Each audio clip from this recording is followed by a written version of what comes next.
we don't often, and this is intentional, we don't often be like, hey guys, the worship team, look at that, aren't they great? I want to point this out to you though, because I think this is important when we're worshiping together and kind of knowing who's up here on the stage. Something about them, I think it lends some credibility to who we're allowing to lead us into worship. And I just want you guys to know that, yeah, the people on the stage, they've practiced, they're talented musically, all of that. But I also want you guys to know that I trust their heart and that their heart is for Jesus. Their heart is to love Jesus imperfectly. They're not perfect. They don't get to be up here playing and leading in worship because somehow they've figured it out and they never make mistakes or they never have bad attitudes. That's not the criteria for doing this. And I just want to encourage you guys that as we're worshiping together, that we are worshiping together. It's not these people somehow have elevated to some level of worshiping God that you all are still striving for, and so we'll lead you.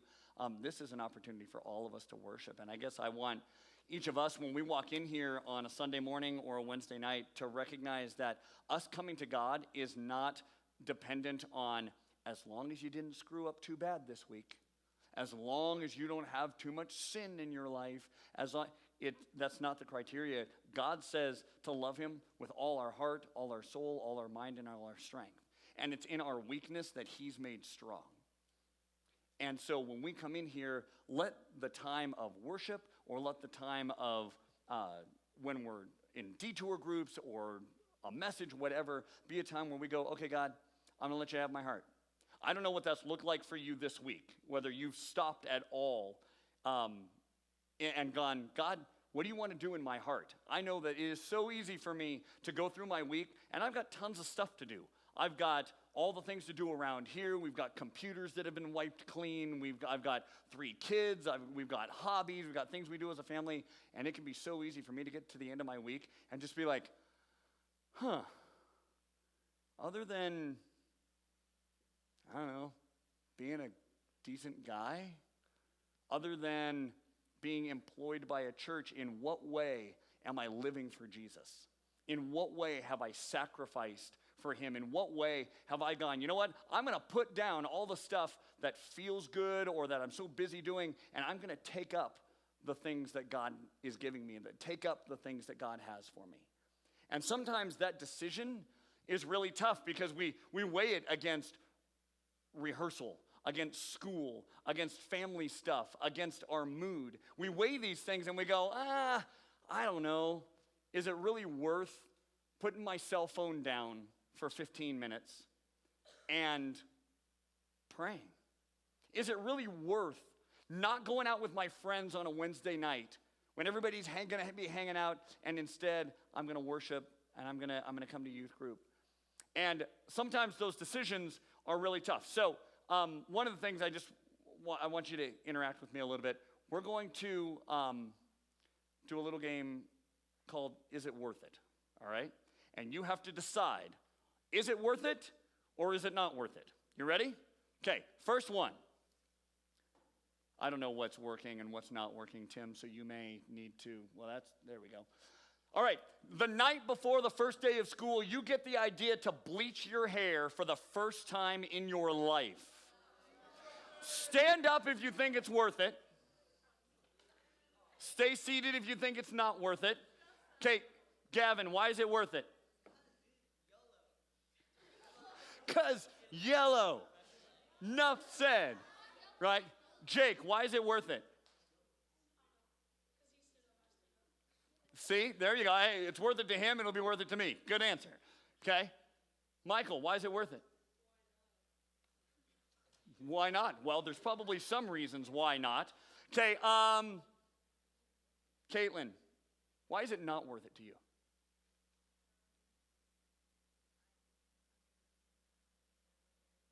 You don't want to. You don't want to. It's just not worth it because I'm not going to. Maya, why is it not worth it? Because of your friends? Oh, you might regret it. Yeah, you could definitely regret it. Okay, go ahead and have a seat. Next one. Your mom offers you to give you a ride to school instead of walking 10 miles to school. Worth it?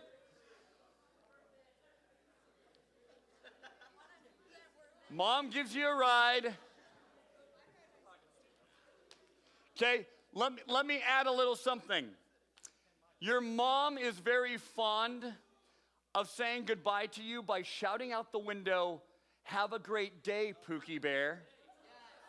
Does that change it for anybody? Okay. Okay, Alyssa, why is it worth it? Hold on. Why is it worth it to get dropped off by mom?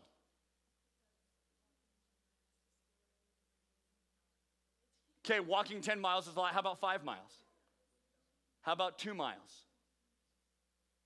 No, then you'd walk.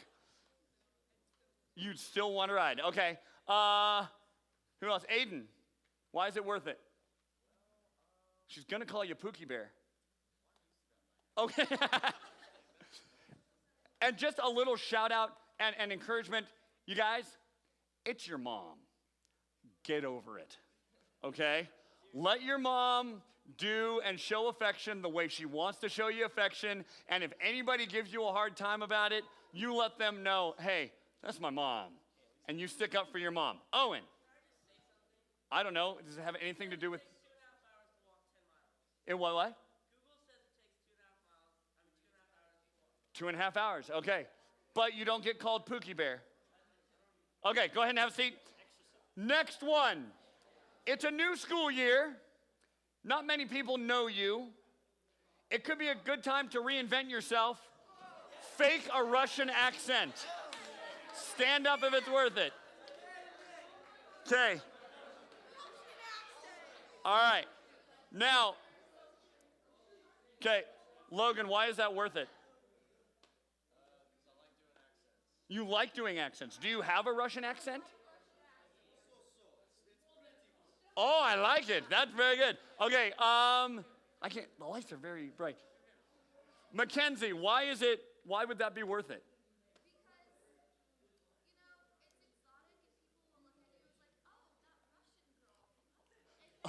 Ew, the foreign exchange student.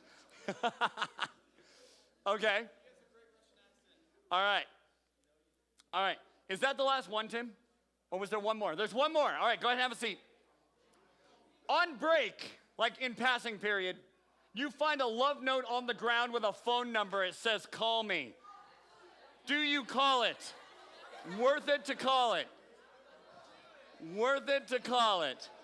Okay. All right. Mackenzie, why is it worth it to call it? Because why not? Because it could be a killer on the other end of the line. Okay, hold on. Shh. Matt, why is it worth it? It's just a phone call. Well, they could track your number and hunt you down. But okay. Okay, why is it worth it? Just because it's adventurous? Okay. All right, go ahead and have a seat. Now, this was fairly easy because there's not really, it's just a question up on a screen. No one's going to actually hold you to this. And so you can be like, oh, I would. And it's also easy because, are you going to follow through? Are you not? It'd be fun to see and things. It was also easy because I didn't really pose, except to Alyssa, I didn't really pose any other circumstances. Like, other things that would maybe make it harder to accept a ride to school, or would make it a little harder to call that number on a random note that you find on the ground. But in our life, there is so much that we face every day, that you face every day, that we do this risk-reward thing, where we go, all right, what's the risk and what's the reward? All right, the risk of calling a random number on a note that you find on the ground, okay, the risk could be stalker, right? The risk could be getting a hold of somebody that you don't want to talk to. The reward, what if it's your future spouse? And what if this ends up being, we get in our lives every day, we have this risk-reward mentality. Going to practice. The risk of not going to practice, getting kicked off the team, having the coach yell at you, having to do extra laps, whatever. The reward for going to practice is you make the team, you get to stay on the team, you get to be a starter, you don't get yelled at. And so we weigh these things back and forth. But in our faith, in our relationship with God, it can be so easy to do this risk-reward thing and totally lose sight of what it's really about. Totally lose sight of what the actual truth is, what the actual risk and actual reward that we are dealing with is. And this is where reading the Bible, okay, which is God's word to us, okay, the Bible was supernaturally given, spoken through people from God to us. If we don't know what God says, then man, we could be weighing this risk-reward thing all wrong. And there's actually an event that we read in the Bible that actually happened. Well, all the things in the Bible actually happened. But this is an event that happened where a guy that had great intentions. He wasn't being malicious. He wasn't saying, I hate God or anything like that. But he missed it. When it came to the risk-reward thing, he completely mismanaged what the risk was for making this one choice and what the reward would be for making the other. And this is an event that is actually documented in Matthew, Mark, and Luke. And typically, the story is referred to as the rich young ruler, right? Because in each of those gospels, each of those biographies of Matthew, Mark, and Luke, one of them refers to him as rich. A couple of them refer to him as young. And he was a ruler, meaning he probably had some position of authority, most likely in the synagogue, which was like the religious center of town. And so there was this rich young ruler. So it's this young guy who somehow, he got involved with one of these startups that just the stock went crazy. And so he ends up with a bunch of money at a really young age. He's the 23-year-old driving the McLaren down the street, and you're like, how? At Tim's age, he'd have like 9 McLarens, right? But 22, 23, how in the world did somebody this is this guy. And he's this rich guy, lives up on the hill, lives in a big house, and everybody pays real close attention to him. Because, hey, what he does is cool. What he does is going to lead people. He also has some authority, probably because he works in the synagogue, right? So he had this religious authority as well. And so everybody's watching him. And as he's up in his house, he's thinking through life. You ever lay in bed at night and you just think? You just let your mind go, right? And when your mind unspools, any of you ever get in a little bit of trouble, like all of a sudden you lay there and you're like, why is my heart beating so fast? Why am I so anxious? Why am I worried about 3 weeks from now? Who cares what, right? And you lay there and you let your mind go, well, this guy, he's at his house and he just kind of lets his mind go. And he recognizes he's got everything he wants. He's got the sports camel. He's got the big house. He's got the reputation. And so he's thinking through and going, what else do I do? What else matters? And he begins to think, well, what about beyond me, right? And he starts to get really existential. He starts to really goes like, oh, well, if the human condition, blah, blah, blah, right? And he starts thinking, what about after this life? Now, working in the synagogue, most likely, he has this belief of God. He has this belief of the afterlife, of heaven and hell. And he starts thinking through like, all right, there's all the possessions and there's the reputation and there's my friendships and all of those things. But man, what about forever? He knows he's going to die at some point. What about forever? And he hears about this Jesus guy. Jesus has gained this reputation of doing all kinds of different things and miracles and things like that. And many have referred to him as rabbi or teacher. And so this guy, we're gonna call the rich guy Tony, okay? Just because why not, right? So Tony hears that Jesus is headed into town. And so he goes, you know what? I'm going to take my questions to him. Maybe he'll be able to tell me the importance and maybe what else I need to do, because I got it all together here. You ever feel that way about life? Sometimes we do. We probably won't admit it a lot because it'll sound arrogant, but those times in life where you kind of feel like, I'm good. I don't need anything else. I'm fine. I mean, yeah, there are other things I could have, but I'm good. This guy was there. But he hears that Jesus is coming to town. He goes, I'm going to ask him. See what he thinks about all this. See if there's anything else. And so he heads into town, and he's one of these guys who, as he walks into town, everybody knows him because they see him every day at the synagogue.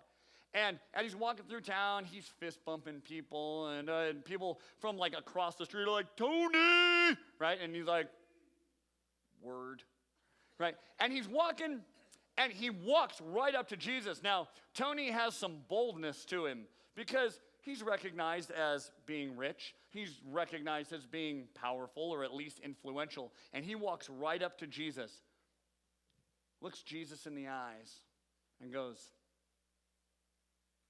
what's up? Jesus looks him back, says, none. It's all in Greek in the Bible, but it's so this young guy goes, all right, Jesus, teacher, teach me. So he recognizes who Jesus is. He's willing to acknowledge that Jesus could possibly have something to teach him. He recognizes that Jesus is potentially powerful. He's potentially able to access information that Tony may not have. And so he goes, hey, so what good deed do I need to do to get into heaven, to have eternal life? So he has a belief system. Many people you would find in our culture today have a belief system. The atheists, the agnostics, the Christians, the Catholics, the Mormons, the Jehovah's Witnesses, the Satanists, whatever, have a belief system. And many times, that belief system, even if they say, I'm atheist, even if they say, I'm agnostic, which agnostic means they believe there's a higher power, but they don't believe in a certain God. And many times, even those people have this, like, I hope I'm doing okay. Many times, I mean, I've had lots of conversations with people who call themselves atheists, and they end up really disappointed when at the end of the conversation, I'm sort of like, you're not an atheist. I know you call yourself that because it seems like the rebellious or the free thing to do. Like, no, I'm an atheist. I don't believe in it. It's like, you believe in a whole lot of things. You're just not sure where all that leads to. So this guy has a belief system. He goes, teacher, rabbi. So I'm acknowledging your position, Jesus. What good thing do I need to do to get eternal life? So he believes that there's something that he needs to be doing. He's not getting into heaven for free. What do I need to do to get into heaven? And Jesus replies first, he goes, why do you call me good? Because when he greeted him, he was like, oh, good teacher. Why do you call me good? There is only one who is good. Are you saying I'm he? So he kind of corners him. It's like, oh, well, what do I need to do to get into heaven, right? And Jesus goes, okay, but the answer to your question is this, and this is fantastic. Jesus quotes the Bible at him. He quotes the Old Testament right back to this guy. He says this. To answer your question, if you want to receive eternal life, do what? Come on, be with me. Do what? Keep the commandments. Here they are. Well, Tony goes, well, which ones? Jesus replied, don't murder, don't commit adultery, don't steal, don't testify falsely, honor your father and mother, and love your neighbor as yourself. Now, some might be concerned if Jesus were to say this to us. And be like, all right, the whole, don't commit murder. Occasionally I want to kill my sister, but I've controlled myself so far. All right, I'm okay. But man, don't lie. What if I really need to? Honor my mom and dad. Crap. But not this guy. Man, Tony, I like to imagine Tony goes, yes, I knew you were going to say that, dog, right? He goes, guess what, Jesus? I have kept all these commandments since I was a kid. I haven't killed anybody. I don't steal stuff. I don't lie. And he starts checking these things off for Jesus, going, look at me. I'm good. Look, all those things that you mentioned, you guys, sometimes don't we feel that way a little bit? Where we're like, I have achieved enough to where, I deserve heaven. I've been a good enough person. Where the risk reward of actually acknowledging, are we good enough? Is being a nice person, the fact that you haven't stolen something, the fact that you haven't murdered your brother yet, the fact that you haven't done these things, don't we kind of feel that way sometimes? That I'm good enough. Tony totally felt this way. He absolutely was like, look at this, Jesus. Since I was a kid, I've kept these things in my life. I'm good. And I went to youth group. Jesus goes, I know. Tony, I know. So here's what I want you to do. As you've kept all these commandments, and Jesus knows he hasn't, but he'll play along. You've kept all these. You've checked these things off the list. You've said, I'm good enough. I don't need to consider anything else because I know that I've done these things. Here's what you need to recognize. And here's what I want you to do. I want you to go back to your house. And I want you to start to make a list of all the things in your house. You got some nice stuff, Tony. I've heard about you. You got a big old house, big old luxury camel. You got all kinds of things that you look at and you go, look. I want you to make a list. I want you to write this stuff down. Document everything you own. You know, like you're going to turn it into the insurance company if it got stolen. I want you to make a list. Then I want you to take that list down to the Salvation Army down the street. And I want you to give it to the guy in charge down there who takes all the donations. I want you to give him that list. And I want you to tell him, everything on this list, I'm giving to you so that you can give it to people who need it.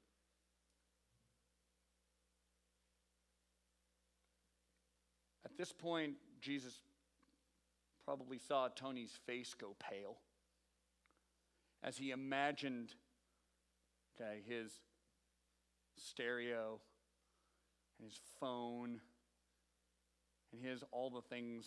Imagine what it would be in your life that would go on that list. And Jesus says, and once you've done that, once you have released all the stuff that you have put so much value on, once that's no longer a thing for you to stick around, there's no reason, you've given it all away, there's nothing holding you here, Follow me.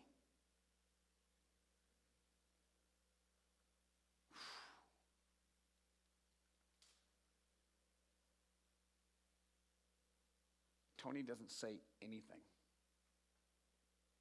He stands there and he stares at Jesus until he finally just turns and walks away. In a very basic way, the way it's put here is he went away sad. I don't know what sad looks like to you. Sad isn't usually a very big deal to me. It's like, oh, I'm sad. It's not going to wreck my day or anything. He was wrecked. Tony had no idea what was in store as he considered what he had and what life would be like without those things, and as he recognized the comfort that he got from those things and the reality that he didn't actually own stuff, all the stuff owned him. He didn't actually have anything that was like, hey, I just have this for fun. It actually, as he accumulated things, it owned him. And it controlled his decisions. It controlled everything about him. And now, as he was considering what even he would have said was the most important thing in his life, which was eternity, he recognized that all the stuff actually owned him. There's a story of a jewelry store. And in the window of this jewelry store, there was this pearl. It was a single pearl. But it was one of those things where if you had to ask how much it cost, you couldn't afford it, right? They didn't put a price tag on it. It was just there in the window. And people would stand outside this jewelry store and they would just look at this pearl. The way that the sun went through the glass and hit the pearl, it gave off like this purple and blue and white. And it was unbelievable. And people would stand there and they would just stare at it and dream of what that pearl would look like in a ring or on a necklace.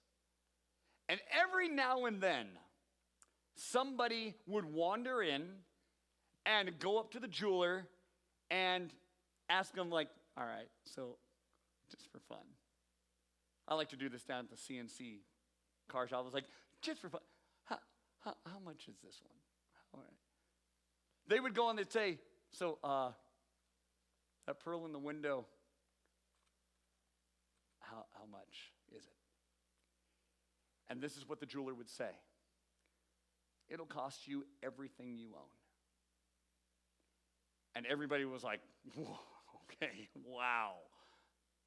One day, a homeless guy is walking down the street and he's pushing his grocery basket with his clothes and his trash and everything. He's pushing it down and he stops in front of the jewelry store. And everybody who's standing there looking at the pearl kind of looks at him and smells him. And they all kind of disperse until it's just this homeless guy standing there. He's looking at it, and the jeweler, kind of curious as to what's this guy thinking, he steps outside, and he goes, hey man, can I help you? And the homeless guy goes, what's something like that cost? And the jeweler said what he always says, it'll cost you everything you own. The homeless guy looks down at his cart, looks at his worn out shoes, looks at all the garbage that he's got stacked up, and he says, deal, I'll take it. The question for us is, why was it so easy for him to say, deal, I'll take it, when everybody else walked away? The more you own, the more it's going to cost you. The more you own, the more attached you are to things in your life, the more it is going to cost you to follow Jesus. And I absolutely live this out. Man, for me, if God right now were to be like, Jeff, I want you and your family to sell everything and move to Orphanage Emmanuel in Honduras.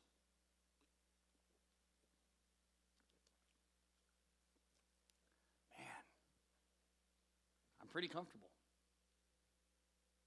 We've got cars to get around in. We've got a house that is exactly what we need. And we've got a refrigerator full of food. And we know where the store is. And then you go to the non-monetary things. All our relationships, our entire family is within 10 miles of us. You guys, man, to just be like, hey guys, so March 1st, I'm out of here. Man, all of that would be so hard, but what if God called me to do that? Would I be willing to sell it all, to give it all up, to give you up, to give this place up, to give my routine up, to give my hobby and my friends and all these things? Would I be willing to give that up to follow Jesus, to do something that God is calling me to do? I would love to say, absolutely. Yeah. Man, if God told me to do something, I would be so obedient. What I think I would probably do, be like, oh, I'll pray about it. I'll consider it. And then I'd start to look for all there is, like, oh, well, you know what? Man, I can't just leave Ben and Tim and Prem and, man, I would think of all that. It's like, oh, well, in my neighborhood, I'm a nice guy, and my neighbors appreciate me. We can't just move. I mean, who would buy our house? It might be some scoundrel. And I think you would too, because I know that all of you have really important things in your life, and that's great. But have you considered what are the things in your life that own you? Think about it. What are the things in your life that were you to, let's go to the extreme and say you hear an audible voice of God that goes, Emma, I command thou hast goneth toeth the nith. That's not how God talks, but I'm commanding you, I'm telling you, I want you to go do this. Ariel, I am telling you that, would you? You're like, no, my name's not Ariel. Ha. What are the things in your life that own you? The things where you go, I couldn't walk away from it. The things that, if you were honest, you'd go, I might be like that rich young guy. Tony and I might have some things in common, because it wasn't that Tony didn't believe. It wasn't that he was against God. But the reality of his life was that he had put so much emphasis on who he was and what he had and the power that he had and the influence that he had, that when God, Jesus, told him what to do in an audible, Jesus was present right there in front of him in flesh and blood.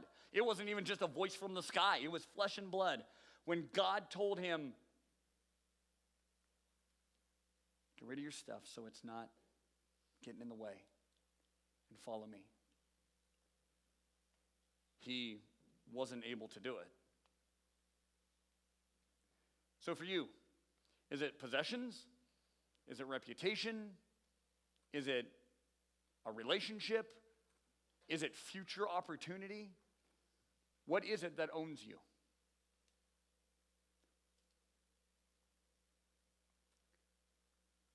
It says the disciples were astonished. Then who in the world can be saved? They asked. They were like, this guy's trying here. Jesus looked at them intently and said, humanly speaking, it's impossible. But with God, everything is possible. Here's the end. Here's the point. it is impossible to save yourself. So all the things that we are tempted to do, going, you know what? I'm going to go ahead and hang on to all my stuff. I'm going to go ahead and not have to make any sacrifices. I'm going to go ahead and live my life the way I want to live it. And I'll be able to be a good person. I can have all this and have all this. And when we do that, we severely miscalculate the risk and reward. You are risking eternity when you put things ahead of your relationship with Jesus. And you are underestimating the reward of being filled with the Holy Spirit of God and being led by Him. And we see this a lot, especially, it's probably most clear when we do things like mission trips. And you go spend some time with people who have actually sold it all. If you come with us to Honduras, you're going to meet all kinds of people from all over the world who went, yeah, I came here for a visit. I got home, and man, God showed me in all kinds of ways that I was supposed to be back here in Honduras. So, sold everything, and I just came. Like, whoa. Because the reality is you can't save yourself. And a lot of times we really miscalculate the risk and the reward for what God is calling us to sacrifice and how He's calling us to live. So, as we go, let's think about this. What have you sacrificed in your life to follow Jesus? California, that's a hard question because we probably don't need to sacrifice a whole lot. But man, the opportunity to sacrifice a whole lot is there because you're going to sacrifice when you decide to talk to that person at school about Jesus and why you believe what you believe. You're going to sacrifice. You have the opportunity to sacrifice a whole lot when you hear about Deity and you go, you know what? Yeah, all the snacks at the shop and the things like that are nice, and you'll have some of that. But man, this week to instead put my money in the box. But it has to be personal with you. This is not a guilt trip. This is not me trying to get you to do stuff.